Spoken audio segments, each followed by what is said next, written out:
Kami dari Paslon 1 ingin menyampaikan visi dan misi kami.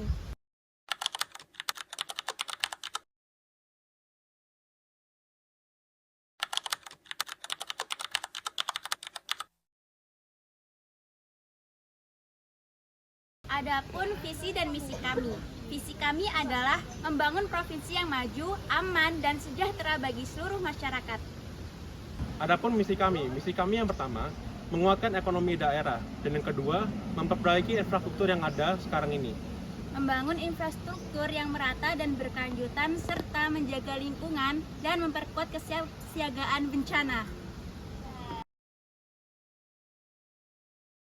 Kami dari Paslon 2 ingin menyampaikan visi dan misi kami.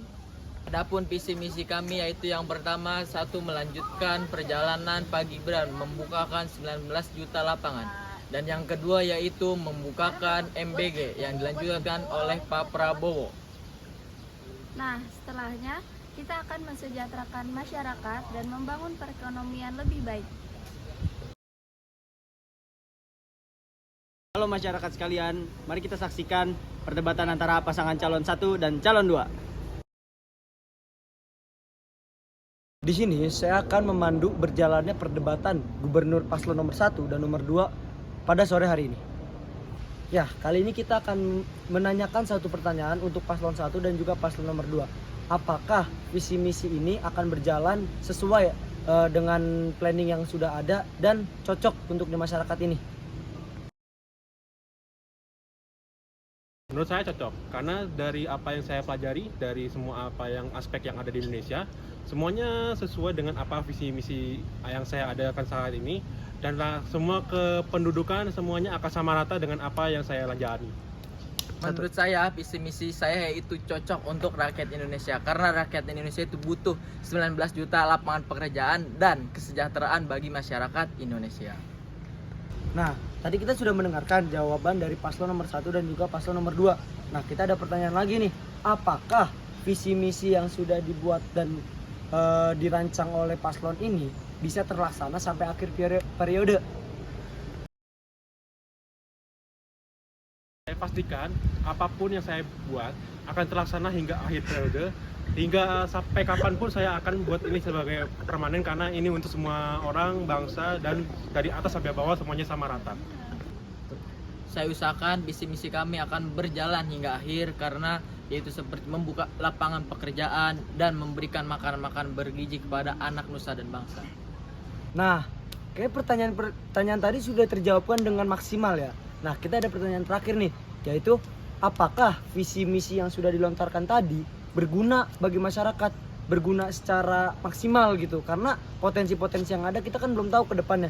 Jadi pertanyaannya, apakah visi misi tersebut memiliki potensi yang besar untuk masyarakat ke depannya? Menurut saya berguna, karena dengan apa yang saya sudah buat di visi misi saya, semuanya akan berguna bagi masyarakat, maupun kelas atas maupun kelas bawah, semuanya mendapatkan benefit yang sama dan tidak ada yang berbeda-beda satupun.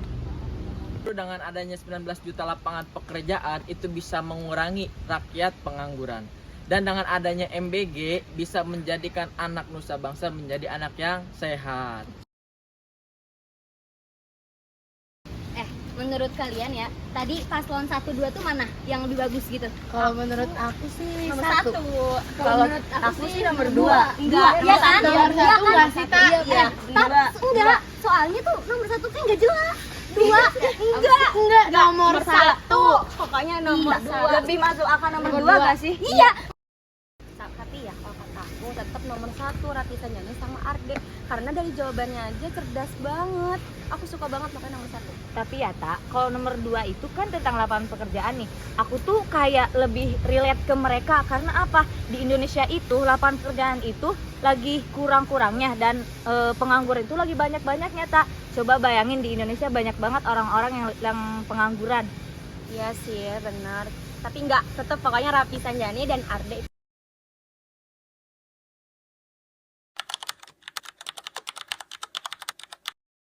Pemilihan umum telah memanggil kita, seluruh rakyat menyambut gembira. Demokrasi Pancasila, hikmah Indonesia. WA bro. Indonesia sebagai bangsa yang merdeka memiliki sejarah yang panjang, terutama dalam hal pemilihan pejabat negara. Peristiwa yang terbesar dalam pemilihan tersebut adalah pemilihan umum yang saat ini diadakan secara rutin dalam masa periode 5 tahun sekali. Pemilihan umum atau yang lebih dikenal dengan pemilu pada awalnya hanya memilih anggota lembaga perwakilan yaitu DPR dan DPRD. Pemilu sendiri berdasarkan luber yaitu langsung, umum, bebas, dan rahasia guys.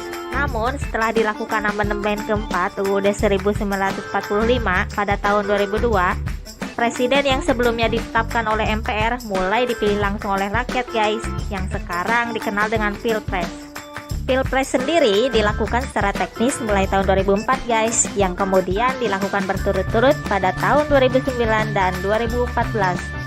Nah, apa saja ya yang menarik dalam peristiwa pemilu tersebut? Mari kita simak selengkapnya. Sejarah pemilu.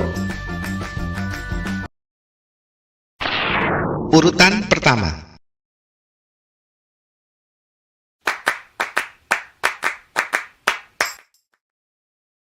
Pemilu tahun 1955.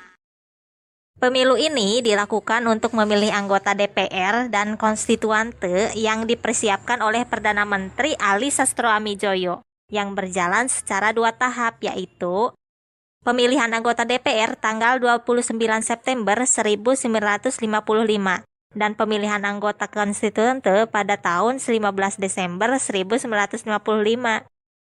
Pemilu ini diikuti oleh 29 partai politik. 5 besar partai yang memenangkan pemilu ini adalah Partai Nasional Indonesia, Masyumi, Nahdlatul Ulama, PKI, dan Partai Syarikat Islam Indonesia.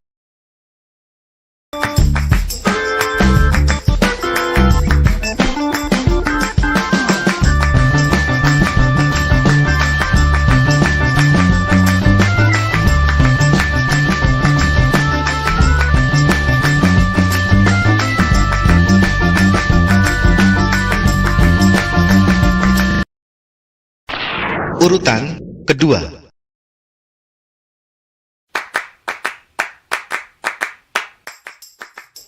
Pemilu 1971. Pemilu ini dilakukan pada tanggal 5 Juli 1971, merupakan pemilu pertama yang dilakukan sejak Orde Baru yang diikuti oleh 9 partai politik dan 1 organisasi masyarakat. 5 besar pemenang dalam pemilu ini adalah Golongan Karya, Nahdlatul Ulama, Parmusi, Partai Nasional Indonesia, dan Partai Syarikat Islam Indonesia. Pada tahun 1975 dilakukan fusi atau penggabungan terhadap parpol melalui Undang-Undang Nomor 3 Tahun 1975 tentang parpol dan Golkar. Sehingga partai politik hanya ada 2, yaitu Partai Persatuan Pembangunan dan Partai Demokrasi Indonesia dan Golkar sendiri.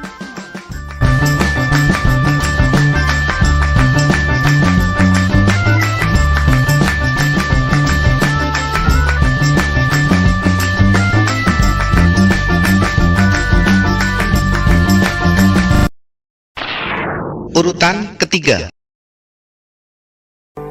Pemilihan umum telah memanggil kita, seluruh rakyat menyambut. Pemilu tahun 1977 sampai 1997. Pemilu ini hanya diikuti oleh 3 partai politik guys, setelah penggabungan tahun 1975 oleh undang-undang. Pemilu ini juga diselenggarakan oleh Soeharto yang sering disebut sebagai pemilu Orde Baru. Sehingga pemilu ini selalu dimenangkan oleh golongan karya yang berhasil memenangkan Soeharto menjadi Presiden Indonesia. Hingga mundurnya Presiden Soeharto pada tahun 1998 karena kerusuhan Mei 1998 yang disebut reformasi. Hak demokrasi Pancasila, nikmat Indonesia merdeka. Pilihlah Pak. Urutan keempat.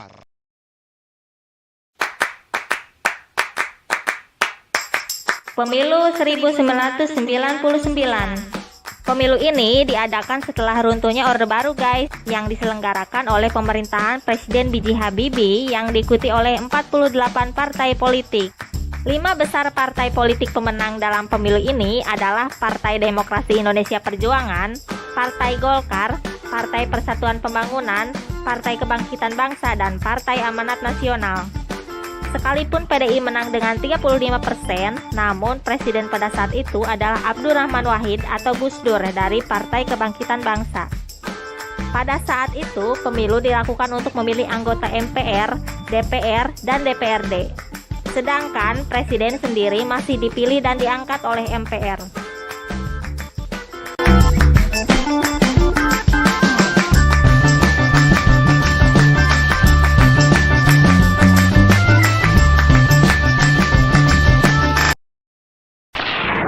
Urutan kelima.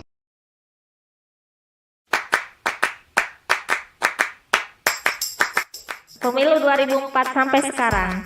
Pemilu ini agak berbeda dengan pemilu-pemilu sebelumnya guys. Karena pemilu ini selain memilih anggota DPR dan DPRD, pemilu ini juga memilih presiden secara langsung guys.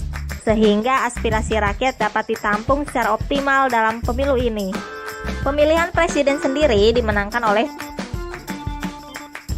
Susilo Bambang Yudhoyono, Yusuf Kala pada tahun 2004. Susilo Bambang Yudhoyono, Budiono pada tahun 2009. Dan Joko Widodo, Yusuf Kala pada tahun 2014.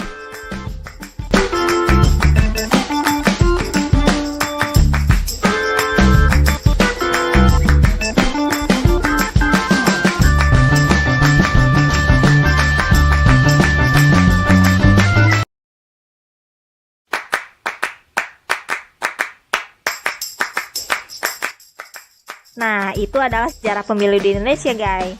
Semoga menambah wawasan kebangsaan kita ya.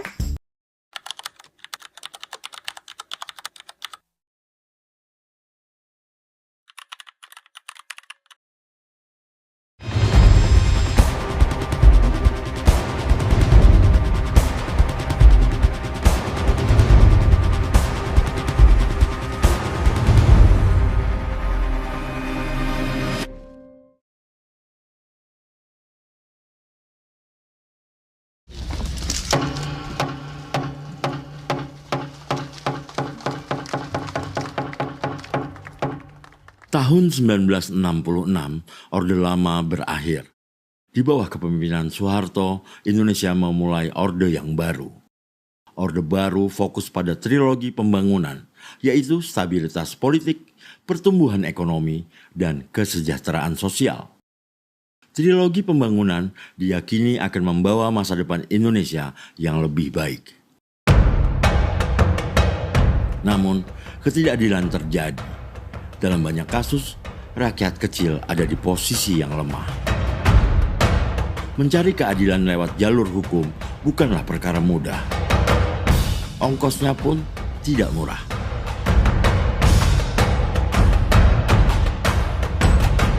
Guna membantu mereka yang hak politik dan hukumnya terampas, tahun 1969, Adnan Buyung Nasution menyampaikan gagasan untuk mendirikan Lembaga Bantuan Hukum atau LBH. Secara resmi, LBH Jakarta berdiri tahun 1970. 1 tahun kemudian, LBH Jakarta memulai pelayanannya. Pembentukan LBH Jakarta mendapat dukungan dari berbagai kalangan. Sebagai Dewan Kurator diantaranya Gubernur DKI Jakarta Ali Sadikin, Mokhtar Lubis, dan PK Oyong. Beberapa nama besar masuk dalam kepengurusan, diantaranya Yap Tian Hin, HJC Princen, dan Arief Budiman. Adnan Buyung Nasution adalah Ketua Panitia Ad Hoc pembentukan LBH Nasional. Namun, upaya ini sempat dihambat oleh Komando Operasi Pemulihan Keamanan dan Ketertiban atau Kopkamtib. Kemudian di tahun 1978 menyusul pembentukan LBH Medan, Surabaya, dan Semarang.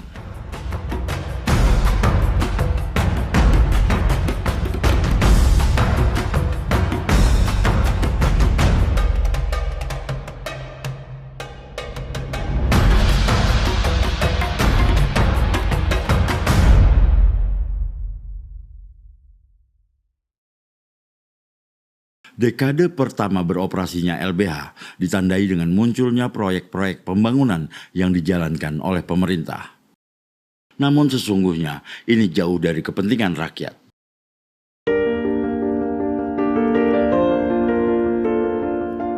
Penghujung tahun 1971 muncul ide pembangunan miniatur Indonesia Indah atau MII. Ide ini muncul dari ibu negara, Siti Hartinah atau Ibu Tien Soeharto. Inilah miniatur Indonesia yang kemudian hari diberi nama Taman Mini Indonesia Indah.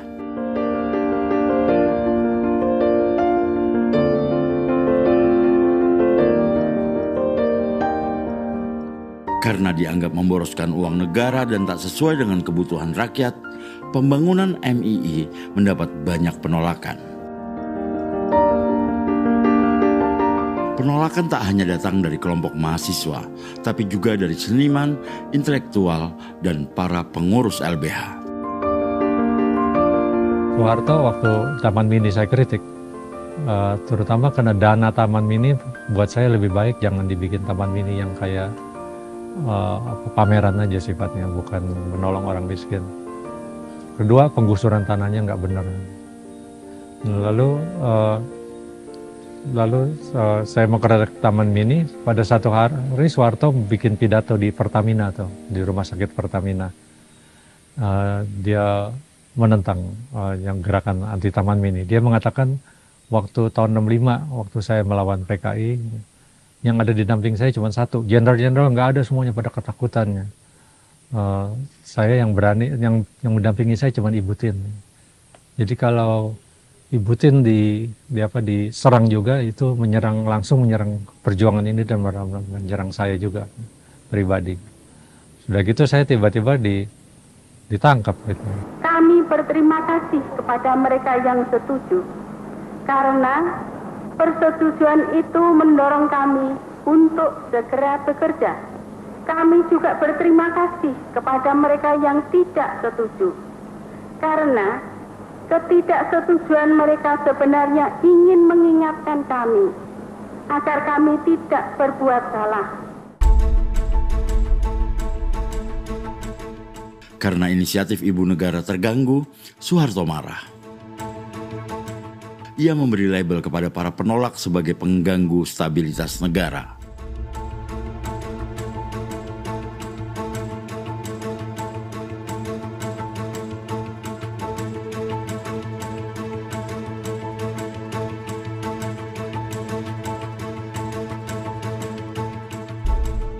Kurang dari 2 pekan setelah pernyataan Soeharto tersebut, pemerintah melarang semua gerakan anti miniatur Indonesia Indah.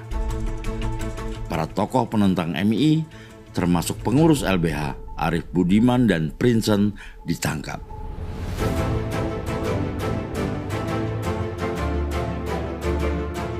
Selain mendampingi kasus miniatur Indonesia Indah, dekade 70 hingga 80-an, LBH banyak mendampingi kasus-kasus penggusuran.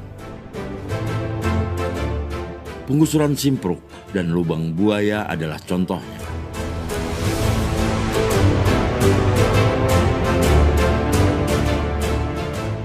Inilah untuk pertama kalinya pengacara LBH yang berdonasi dan bekerja di ruang pengadilan kemudian ikut terjun ke tengah warga.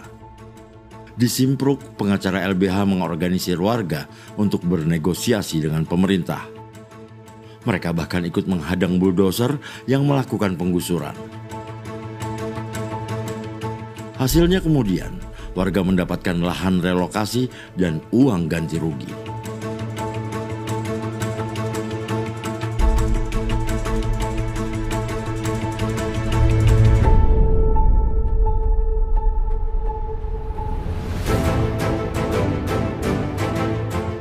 Di tahun 1974 terjadi peristiwa Malari atau Malapetaka 15 Januari. Saat itu ribuan mahasiswa melakukan aksi menolak masuknya investasi asing. Sejak pemberlakuan Undang-Undang Nomor 1 Tahun 1967 tentang penanaman modal asing, pertumbuhan ekonomi tinggi, namun diikuti pula tingginya kerusakan alam dan pelanggaran hak asasi manusia.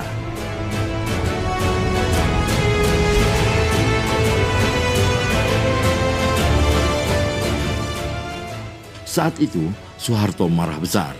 Akibatnya beberapa aktivis mahasiswa ditangkap dan dikenai tuduhan pasal subversif.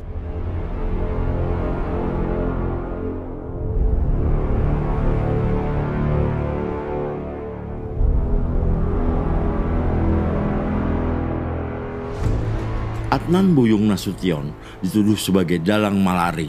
Ia ditahan selama 2 tahun tanpa proses peradilan. Semua pengacara LBH bahkan masuk dalam daftar hitam pemerintah. Kritik mahasiswa terhadap pemerintahan Orde Baru tak pernah berhenti. 16 Januari 1978, mahasiswa ITB mengeluarkan buku putih perjuangan mahasiswa. Buku ini menunjukkan penyebab keterpurukan Indonesia, yaitu sikap otoriter Soeharto dan strategi pembangunan yang tidak tepat. Lagi-lagi, Soeharto marah besar. Buku putih dilarang beredar dan aktivis mahasiswa ditangkapi. Adnan Buyung Nasution kemudian membentuk tim untuk melakukan pembelaan terhadap mahasiswa yang ditangkap. Pasca kasus buku putih inilah, anggota tim pembela menjadi bagian penting dari pembentukan LBH Bandung.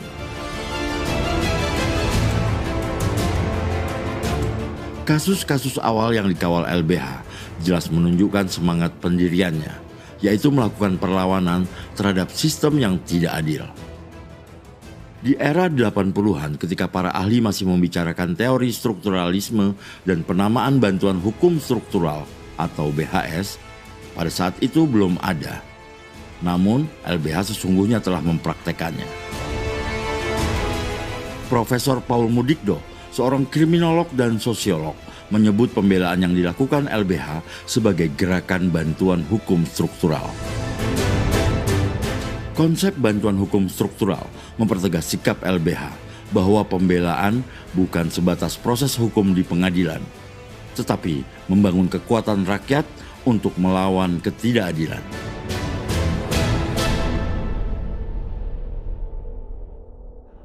Terhadap pengusaha kecil, pengusaha lemah, koperasi, kalau minta kredit jangan dipersulit agar dipermudah. Awal tahun 80-an, pemerintah gencar mengkampanyekan Pancasila sebagai asas tunggal. Asas tunggal adalah kebijakan yang mewajibkan seluruh parpol dan ormas berasaskan pada Pancasila. Lewat kebijakan ini, Orde Baru berharap tak ada lagi konflik ideologi seperti Orde Lama. Tapi kebijakan ini justru memicu penolakan khususnya dari kelompok Islam.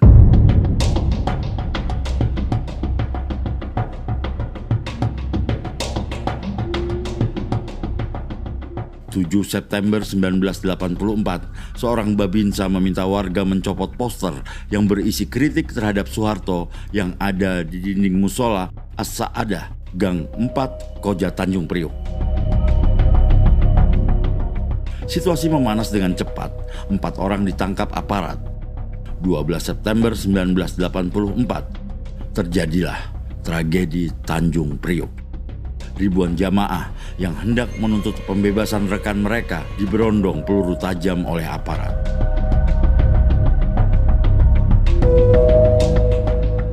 Pasca penembakan, ratusan orang ditangkap bahkan disiksa secara sewenang-wenang. Korban tewas tak diketahui di mana kuburnya. Jumlahnya pun tak diketahui dengan pasti.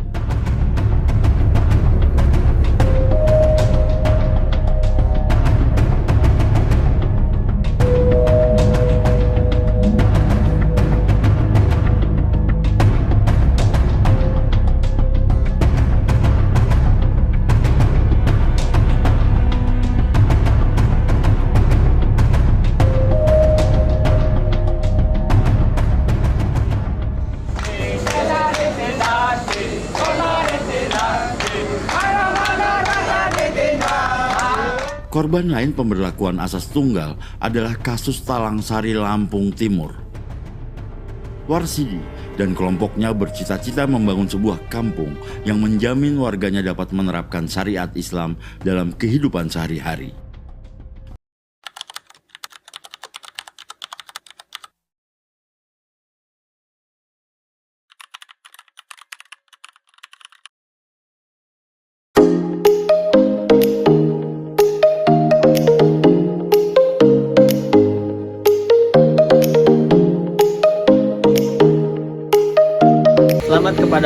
pasangan calon nomor 2 atas kemenangannya menjadi calon gubernur pada periode tahun 2005-2009.